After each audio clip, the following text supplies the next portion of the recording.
Okay, let's get right into it. We're going to pull back the curtain on the real story behind inflation. And trust me, this isn't just about boring economic charts. This is about your money, your savings, and a process that is quietly affecting every single one of us, every single day. Just let that sink in for a second. The money you work so hard for, the cash you've put away, its power, its value, is draining away as we speak. And here's the kicker. It's not some accident. It's not a natural disaster. It's a process. You could almost call it an invisible theft. So you've probably been told that inflation is just prices going up. But, that's like saying a fire is just things getting warm. It completely misses the most important question. Who lit the match in the first place? Well, that's what we're here to figure out. We're going on an investigation. All right, so every good investigation starts with the official story. The one you hear on the news, the one we all kind of learned in school. To see what's really going on, we first need to understand the explanation they want us to believe. So here it is, straight out of a textbook. When the overall price of stuff goes up, each of your dollars buys you less. Your money's purchasing power goes down. Seems simple enough, right? But the real trick, the real story, is hidden in how they calculate that average price.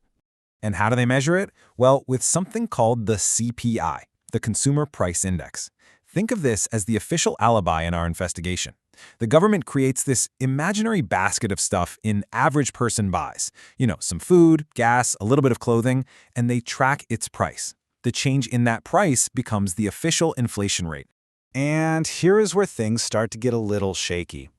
The official line is that the CPI perfectly represents everyone's cost of living.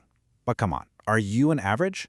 If you have a long commute or face rising healthcare costs, your personal inflation rate is probably way higher than that official number. Your reality isn't their average. Oh, and the criticisms just keep coming. They change what's in the basket all the time. They underweight massive costs like housing. And then there's this wild thing called hedonic adjustments. Basically, if your new phone is better than your old one, they count part of the price increase as a quality improvement, not as inflation. Seriously. Now, while some of the alternative measures out there have their own issues, the main point is this. The number you see on the news is not the whole story, not even close. So if rising prices are just a symptom, what's the real disease? This is where our investigation takes a huge turn. We're going to stop looking at the smoke and start looking for the source of the fire. We hear all the time about supply chains or corporate greed, right? And sure, those things can cause prices to jump for a bit.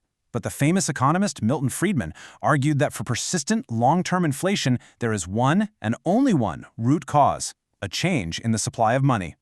Let me put it this way. It's actually super simple when you think about it. Imagine a tiny island with 100 coconuts and $100. Simple, right? One coconut costs $1. Now, imagine a helicopter flies over and just drops another $100 onto the island. You still only have 100 coconuts, but now there are $200 chasing them. What happens? The price of a coconut inevitably goes to $2. The coconuts didn't get more valuable, the dollars got less valuable. And hey, this isn't just some dusty old theory. Look at this. Just look at this chart. That massive spike, that shows the U.S. money supply shot up by around 40% in just 2 years. We didn't suddenly get 40% more stuff. We didn't become 40% more productive. We just created a ton more dollars. This is the weapon of the invisible theft. So if all this new money is the how, the next obvious question is, who? Who's behind the curtain pulling the levers on this money-printing machine? Well, let's meet the architects. You're looking at it. 12. That's it. The huge, world-altering decisions about the value of your money, my money, everybody's money, they're made by a group of just 12 people. This group is called the FOMC, the Federal Open Market Committee. They are the ones who decide whether to hit the accelerator or the brake on that money printing machine. In our investigation, they are the primary suspects. And here's the part that should really make you pay attention. These 12 people are appointed, not elected. The Federal Reserve calls itself an independent entity, which is a fancy way of saying they control your money without needing a green light from anyone you actually voted for. They have immense power over your financial life with almost zero direct accountability to you. Okay, this brings us to the final and maybe the most important question in this whole thing: the motive. Why on earth would anyone want to do this? The truth is, while inflation hurts most of us, it's a massive, massive benefit for a select few. See, inflation isn't just a side effect. It's a powerful tool for transferring wealth. It moves purchasing power from one group of people to another, all without passing a single law or collecting a single dollar in visible taxes. It is the ultimate stealth operation. So who are the winners and who are the losers in this game? Well, the biggest winner by far is also the biggest borrower, the government.